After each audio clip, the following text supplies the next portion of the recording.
سنا ہے کہ وطر جو ہے وہ ایک بھی ہوتا ہے، تین بھی ہوتے ہیں، پانچ بھی ہوتے ہیں۔ دیکھ وطر کی تین کی جو روایت ہے وہ صحیح ترین روایت ہے اور نبی کریم صلی اللہ علیہ وسلم سے بھی ثابت ہے۔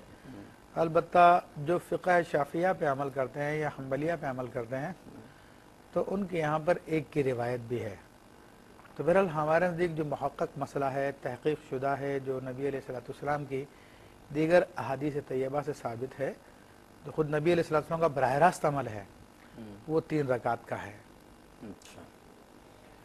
اچھا، یہ کہتے ہیں میں سرکاری ملازم ہر سال جو 15 چھٹیاں، ہر سال کچھ سرکاری ملازموں کی چھٹیاں طے ہوتی ہیں، کیجول لیو ہیں، میڈیکل لیو ہیں، لیو وہ سب جمع ہوتی رہتی ہیں۔ اس میں یہ ہوتا ہے کہ آپ چاہیں تو وہ چھٹیاں لے لیں اور اگر نہ لیں تو ان چھٹیوں کے پیسے مل جاتے ہیں، لیو انکیشمنٹ کہلاتا ہے یہ، اور یہ ان کے پاس خاصا انکیشمنٹ جو ہے وہ جمع ہو گیا ہے۔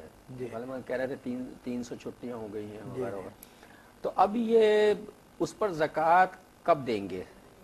دیکھیں بات یہ کہ چونکہ جب تک یہ چھٹیوں کو یوز نہیں کر لیتے تب تک وہ ان کا رائٹ برقرار ہے، اور جب یہ اس بات کو ڈسکلوز کرتے ہیں کہ میں چھٹیاں یوز کرنا نہیں چاہتا بلکہ اس کے عوض رقم لینا چاہتا ہوں، تو پھر اس وقت یہ اپنے حق کو بیچتے ہیں تو وہ رقم ان کے ملکیت میں آتی ہے، تو اس وقت اس رقم کا سال شروع ہوگا جب یہ جی ہاں، اچھا اس کے بعد سال گزر جائے تو پھر اچھا، انہوں نے بہن نے اپنی بچیوں کے لیے 11 تولے سونا جمع کر کے رکھا ہے شادی کے لیے، اور یہ سونا ابھی ان کی کسٹڈی میں ہے، ان کے قبضے میں ہے۔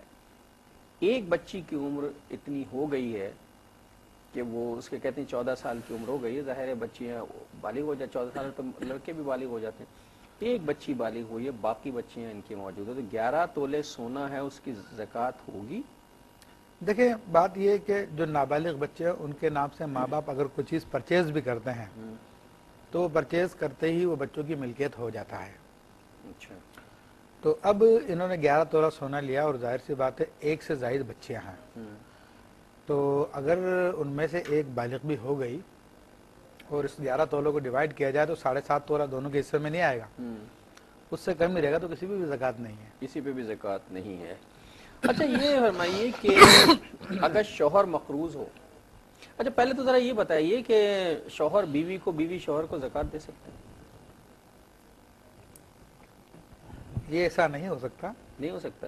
شوہر بیوی کو نہیں دے سکتا، بیوی شوہر کو نہیں دے سکتی زکوٰۃ۔ ساس سسر داماد کو دے سکتے ہیں؟ ہاں وہ دے سکتے ہیں، اور داماد ساس سسر کو دے سکتے ہیں؟ وہ بھی دے سکتا ہے، وہ بھی دے سکتا ہے۔ جی جی۔ اچھا، اگر شوہر جو ہے مقروض ہے تو بیوی کے سونے کی زکوٰۃ جو ہے وہ شوہر ہی پے کرتا تھا، تو اب کیسے ادا ہوگی؟ شوہر تو خود فرض۔ اب اس کا طریقہ یہ ہے کہ جتنے وزن کا سونا ہے اس میں سے اگر 7.5 تولہ ہے تو 20 مسکال بنتے ہیں، اس کا 2.5% اتنا الگ کیا جائے سونا، وہ دے دیا جائے۔